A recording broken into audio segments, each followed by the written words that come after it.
Good afternoon, everybody. This is Tim, the trucker from Alabama. It's 5:10 here in Alabama, or 10 after 5, 10 minutes after 10. I'll get it right in a minute. I cut the graphics down a little bit where it wouldn't be so choppy. And this is 3/10/2017.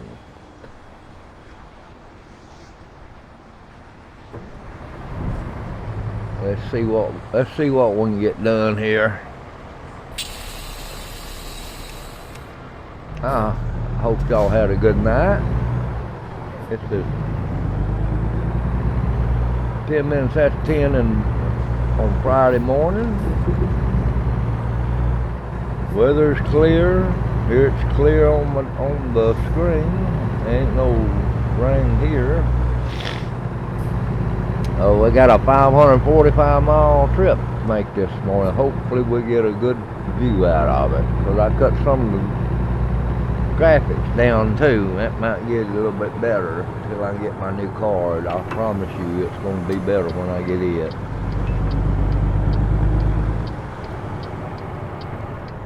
I promise you it's going to get better. We got a steel coil on the back, or aluminum coil. I don't know which one it is. We got a coil back there. It's pretty heavy. Let's take a look and see what that is. Oh yeah, that's aluminum coil there. Yeah, it's about 30,000 pounds. That's aluminum coil right there.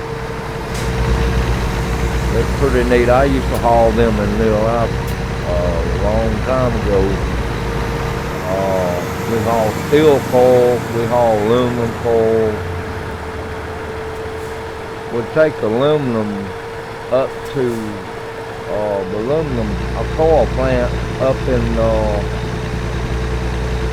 up above Birmingham up here. I can't remember about where it was right now. I will in a minute. It'll come to me. But we used to carry it up there to Alcoa,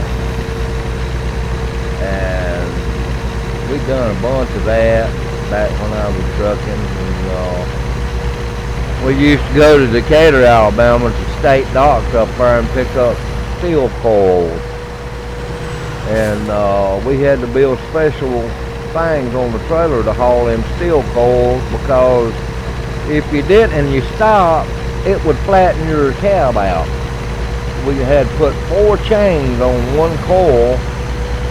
That's all you carried was one. That looks like it's about in the right place to carry the load.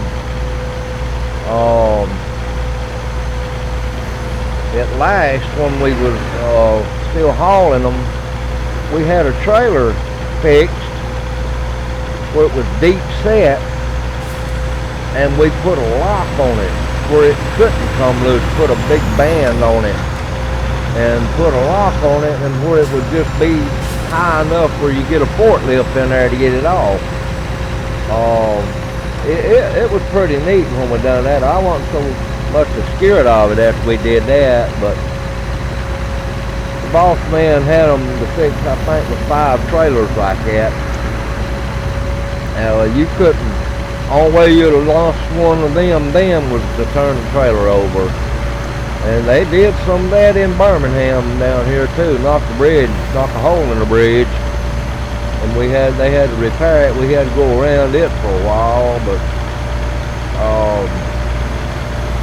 I tell you, it's awesome, to haul stuff that people use every day. Like this aluminum right here will be put into probably beer cans, as you will, and Coca-Cola cans, anything to do with aluminum, any aluminum products that Alcoa makes. And I used to haul tin plate. I used to haul tin plate to Budweiser in Jacksonville, Florida. We'd pick it up over here at Tarrant City, Alabama, and it had Maxwell House on it, and that was Maxwell House Coffee. We carry them 10 plate down there. Oh, I gotta go in for an inspection. We carry them 10 plate in. Then at Jacksonville, Florida, unload there, and we'd go over to Budweiser and pick up a load coming back to Birmingham. A load of beer.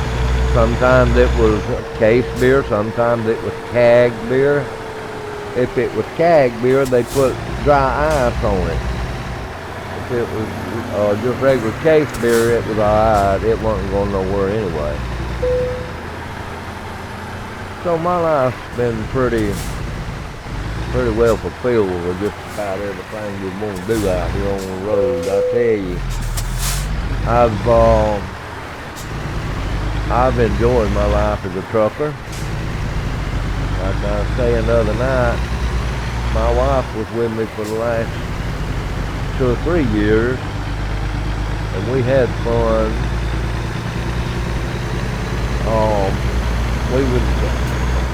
Sometimes we'd get into a snowbank up in Canada that was pretty well up to the top of the bottom of the roof thing. I'm telling you, that snowdrift up there is something else. Wind blowing and snow blew up against a building. It's something else. And snowdrifts get 10, 15 foot high, you know, and they had to cut it out around the rest areas. They'd have to cut them out where you could get into the rest area.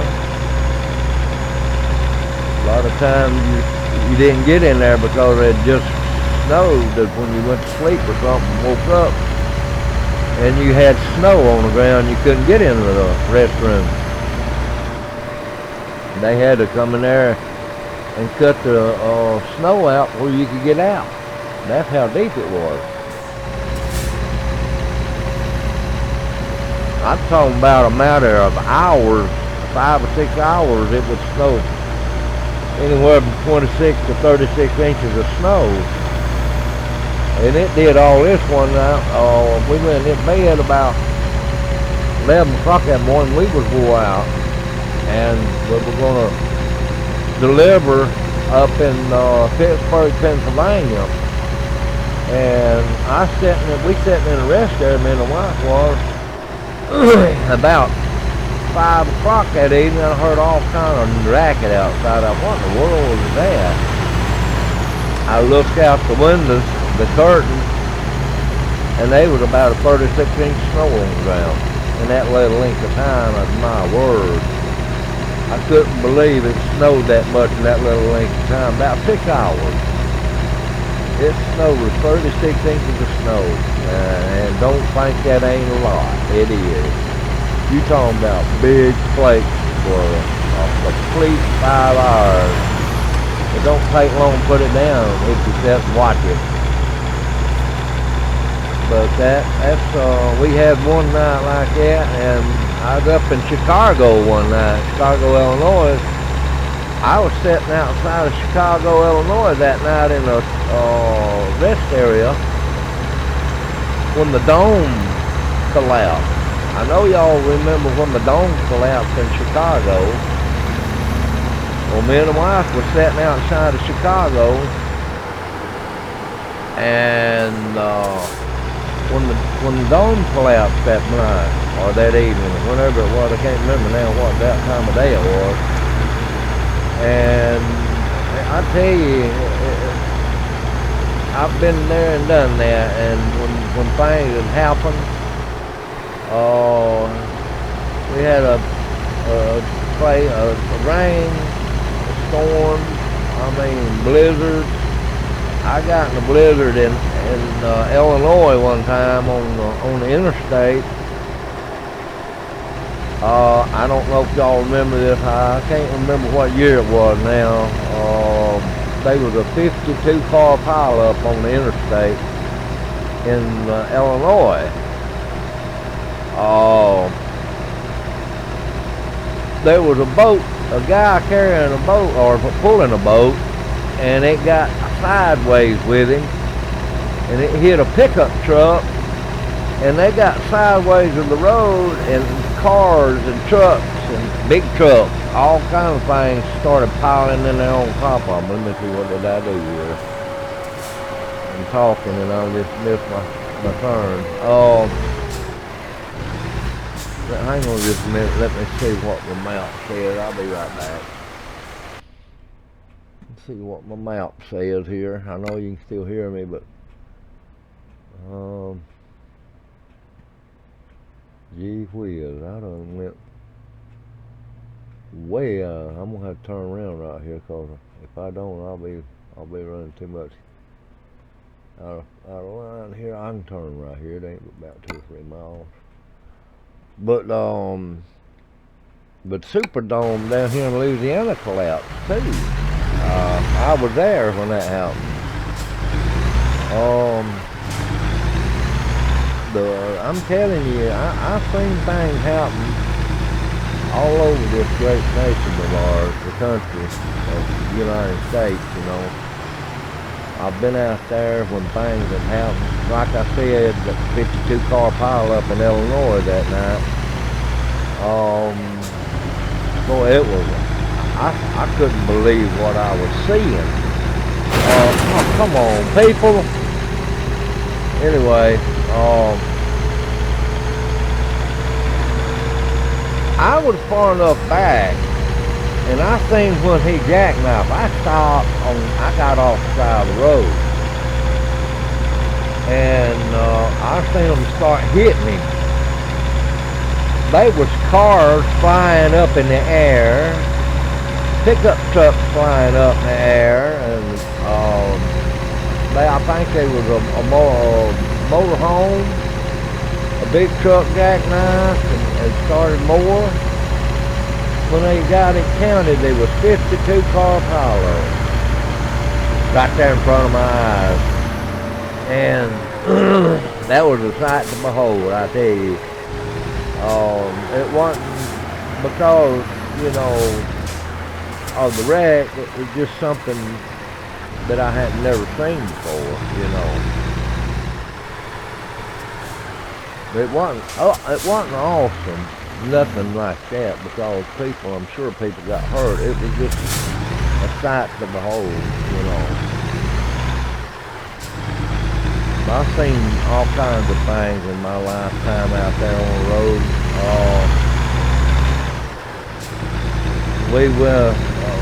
I seen my friend get killed down here in Birmingham one morning. That was the worst time of my trucking career that I ever had. We were hauling from South Carolina up there. A place up there where they carry NASCAR parts when they get through with them, sheet metal and stuff like that, you know, and they sell them to these factories to be redone. We picked up a load of aluminum there in South Carolina and brought it to Birmingham, and that was on a Friday evening. Saturday morning we got up, I got up, went to work, we got the truck, went down to Birmingham down there at the aluminum place, scrap place, and Lonnie, he unloaded in front of me, and he pulled about 30 yards out from where he dumped out and started putting his things back in his trailer, and I wasn't paying no attention to him. I thought everything going all right. Then I heard a truck horn blow, and this mechanic truck backed into Lonnie in the back of his trailer and killed him. That's one of the worst times of my trucking career.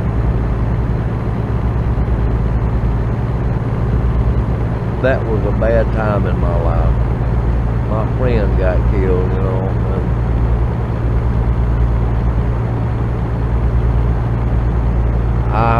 I had to go to the doctor. It mentally messed with me. because I seen it happen. I had nightmares on account of that. Uh-oh, I run to a stop car talking. I'm talking about nightmares because of that. I kept on seeing him getting killed. I went to the psychiatrist and I asked him, I said, am I going crazy? He said, no. He said, what happened? He said, you've had something terrible happen in your life and your conscience is still picking it up. So I finally got over it. About 2 months, I went back to work, and one day up in Detroit up there, Detroit, Michigan, I seen his trailer up there behind the truck, and it started again. I called Stan Woods, the man I was working for, and I told him, I said, Stan, get this truck and this trailer out from up here. If you want me to keep on running, you need to get this truck of Lonnie's out from up here. Oh man, he said, Tim, I didn't mean to put that truck up there. That was my dispatch. He didn't know. So he pulled him out and sent him somewhere else. I finished the week up there, and that was the last time I drove. I retired when I got back home. I couldn't handle it no more.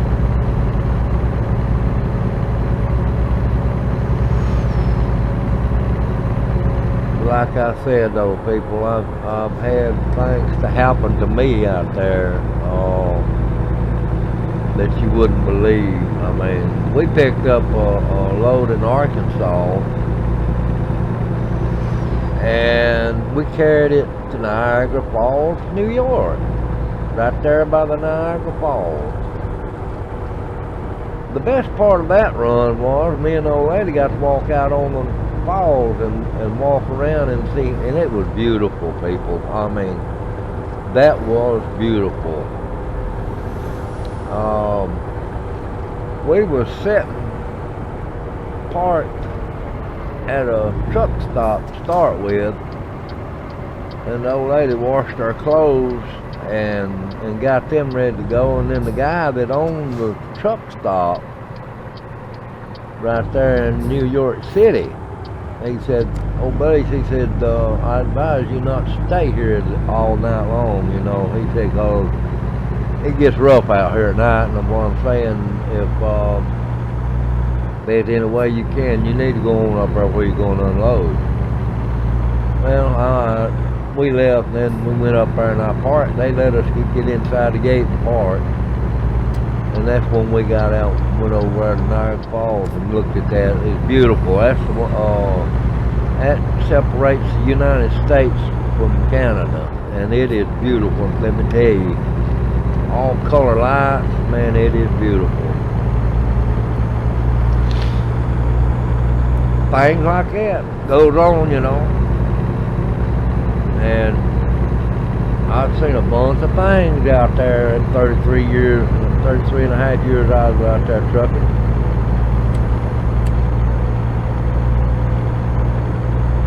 I had fun most of them.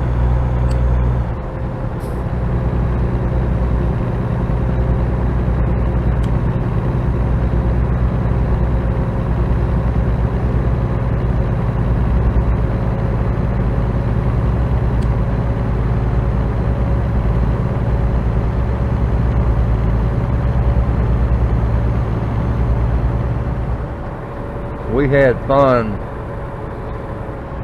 We've had fun down in Florida down there. When the space shuttle would take off down in Orlando at the Kennedy Space Center, they'd call us about 3 days before the shuttle was ready to launch, and they'd get us set down there and get us in line to go in there and get ready to take that sand up that the space shuttle would you know, the fuel coming out of its rocket boosters and all that, it would turn that sand into glass. That's how hot it got.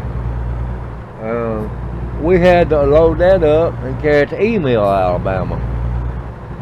Emil, Alabama, down here before you get to the Mississippi line.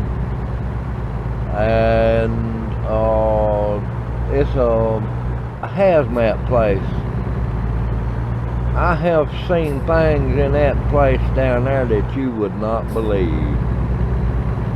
I seen them cover up yachts, cover them up and crush them. Big trucks, old cars, all sorts of old cars.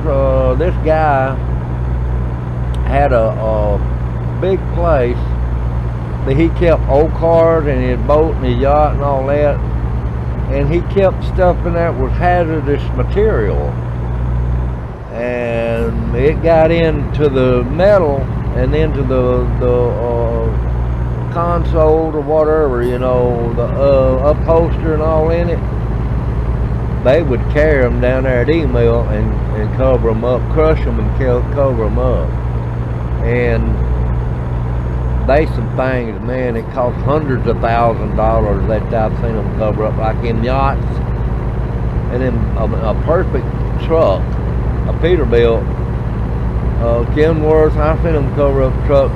It's just, them machines that they use to crush them with, a truck didn't have a chance against them. They would just crush them and cover them up. And man, I got to get out of here. It made me sick. So I've seen stuff like that. When we'd go in there, we'd have to put we'd have to put a mask on and a white suit, you know, that was to protect us from getting that stuff on us. And if you had a beard, you couldn't go in there. So I didn't have a beard. I had a mustache, but I didn't have a beard. So I had no problem there. Things like that. We have been fortunate, you know, to have done things like that. We made good money doing that. It's sad, but you have to make money off of other people. But we had to do it, you know, that was our job.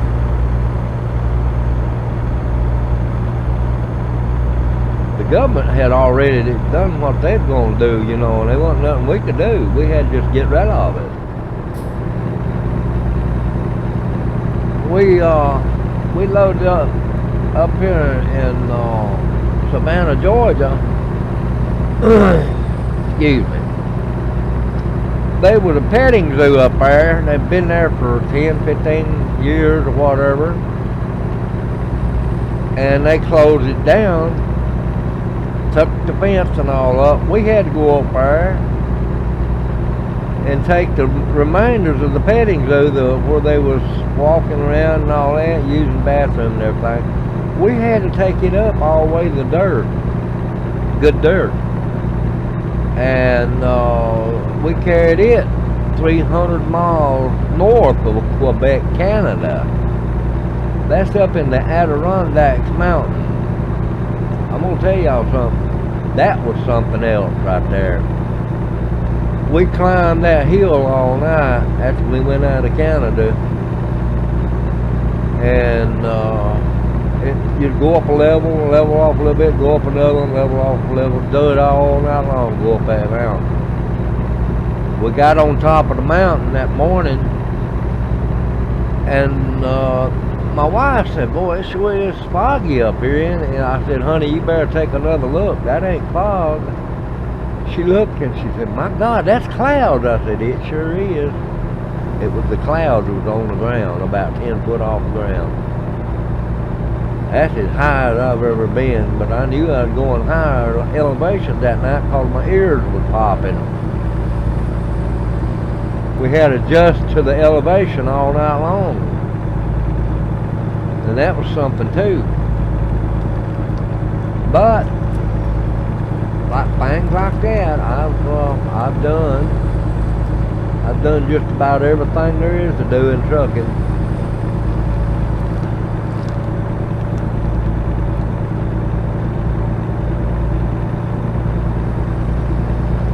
I've hauled gasoline out of Birmingham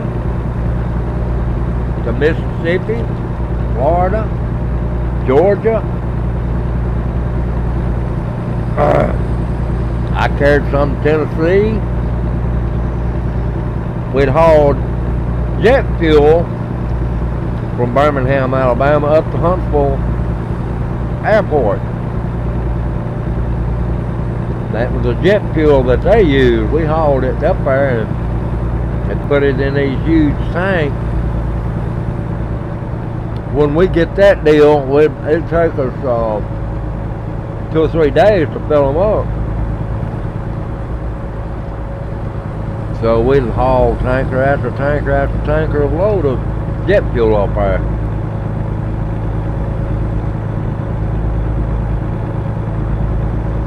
And on the gasoline and diesel fuel, when you go from gasoline to diesel fuel, you had to put a ground on your trailer to make sure that it didn't cause no static electricity. Because if it ever had a spark, it would blow up. So we had a ground that we put on our trailer when we put diesel fuel in a trailer. No matter where it's been, we put a ground on it. So diesel fuel is greasy and it causes static electricity. And we had to put a ground on it in order to fill it up. Most of ours fill from the bottom up. Keep static electricity down, you know. I know we had to do that because I couldn't handle putting that stuff in there and knowing it would cause static electricity. So that's what I had to do when I was loading diesel fuel up. I had to put every time we do a different gas or dip fuel or diesel fuel, whatever, we had to put that ground on there, keep it static electricity down.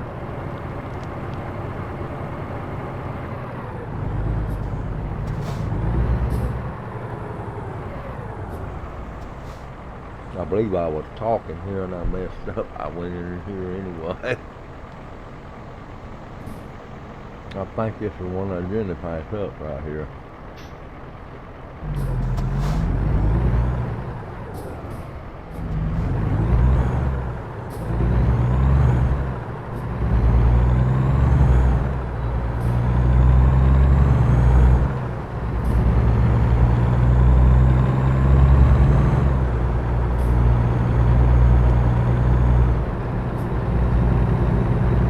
Like I said, we've had good times out there and bad times. That's all in trucking right there, ladies and gentlemen. You're gonna have some bad days with the good days. And we had to take the good with the bad.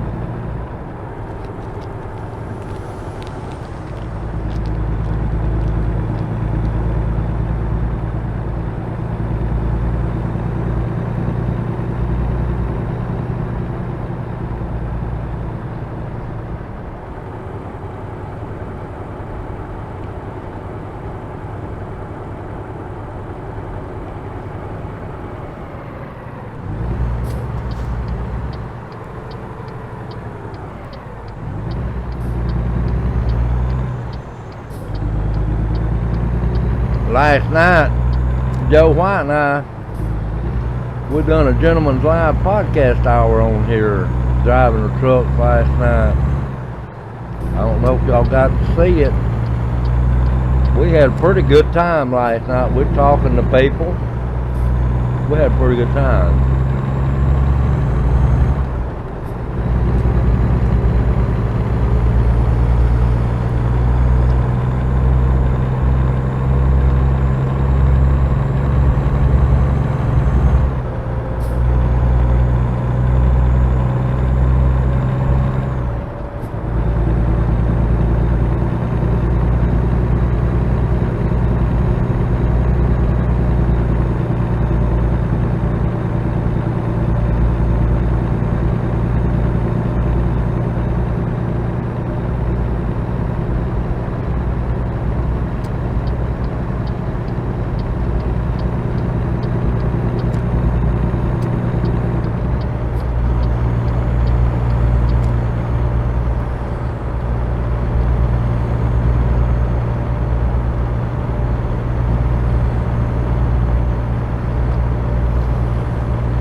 Goodbye there, Mr. Lowboy.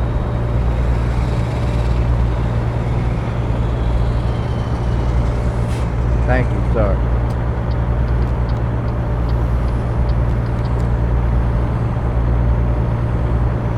You too.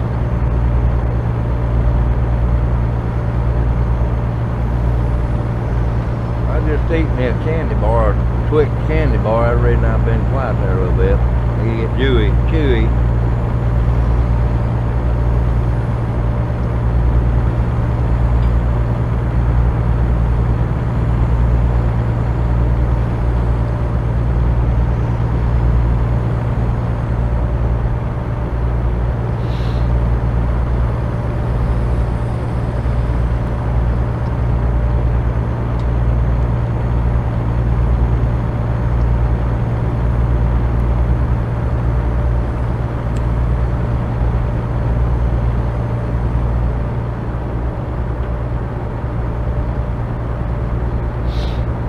Well, ladies and gentlemen, we're on Interstate 10. We're 121 miles out.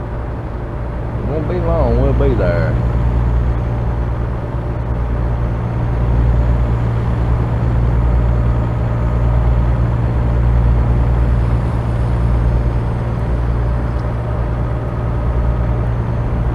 I'm going to do another one later on tonight.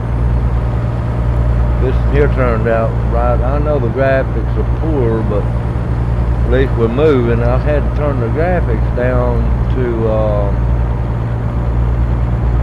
keep it from jumping up and down chopping, or stopping and going. Excuse me.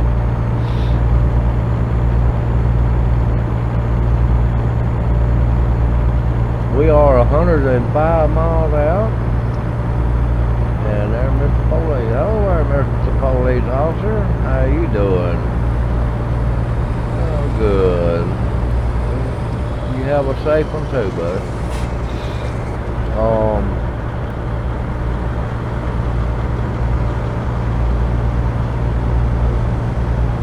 It's still beautiful country down here. Look out through there. Look at them mountains in the background there.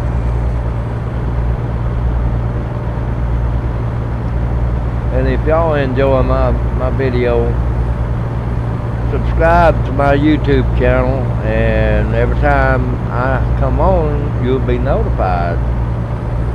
And give us a like, and give us a comment on the comment section down below. So I love to hear from y'all. And just as soon as we can, we're going to get another one up. We still got 80 something miles on this one. But I'd like to hear from my followers, see what y'all think about my video. And we talked, I talked on things that's happened in my career as a trucker. I will continue on talking on it. 33 and a half years, long time. And I don't think I'm going to forget it. So we'll have things to talk about. My life as a truck driver. I got a bunch more that I want to talk about, but I ain't going to talk about that no more this morning. We're going to talk about getting in here and he gets this unloaded, and just as soon as I can get another one started back up. But everything seems like it's going pretty good. Mine ain't stopped at all. Generally it'll stop when the other one does. But this one here ain't stopped at all.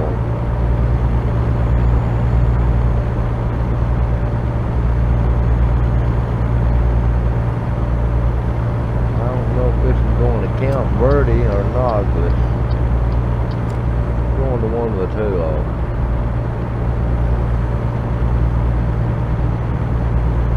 Noglis, probably going to Noglis, yeah. Camp Verde's further away now.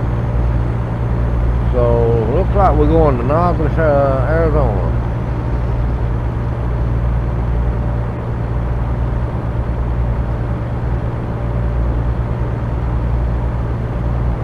$40 miles out. Look at that background back there. Ain't that beautiful up there? Oh man, look at them trees on top of that mountain. Old Cadillac there. They have old pickup trucks, Jeeps, stuff like that in here. I think it's awesome. They've got a mod where you can cut them off, but I don't want them cut off. I want to see them. Old Chevrolet pickup truck, old Ford pickup truck.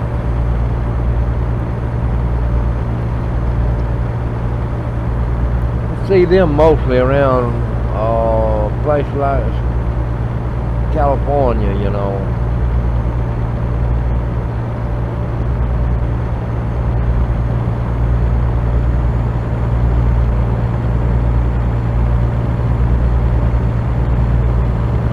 Okay, we 21 miles out now. This aluminum coil will be unloaded here in just a few minutes. We'll go pick up another one after a while. This aluminum coil hasn't been no problem at all. This has been stationary back there. We ain't had no problem at all out of bed. Truck's been stable. Hey, good trucking. 9 miles. Gotta be the next exit.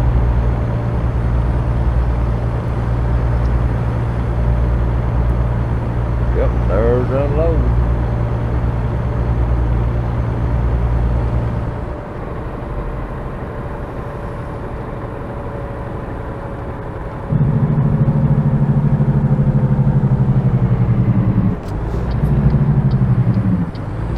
Yep, we're here and it is logless.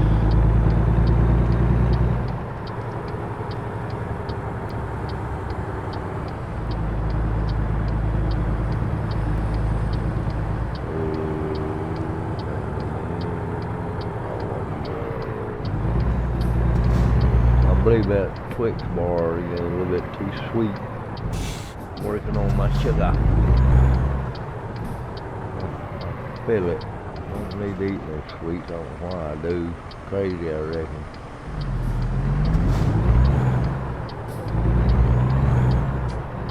My brother tried to keep sweets away from me, but it's hard to do when that's what you want, you know. When you're diabetic, it's the best thing for you. Okay, we're going into not plastic runs, we're going on down. Let's see where we're going at. Oh yeah, we're going to Tessar. Tessar, that's where we're going. That's the aluminum place. Yeah, we're going right here in Tessar.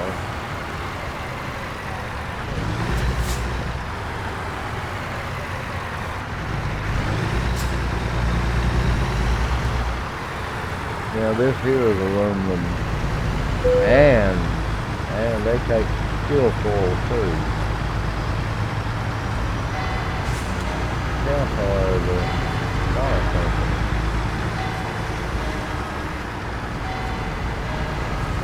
Like rental cars and stuff like that.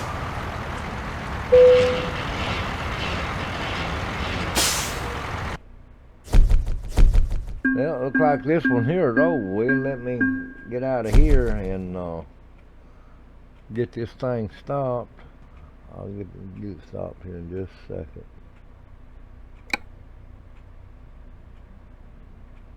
Come on. Let's get this thing stopped.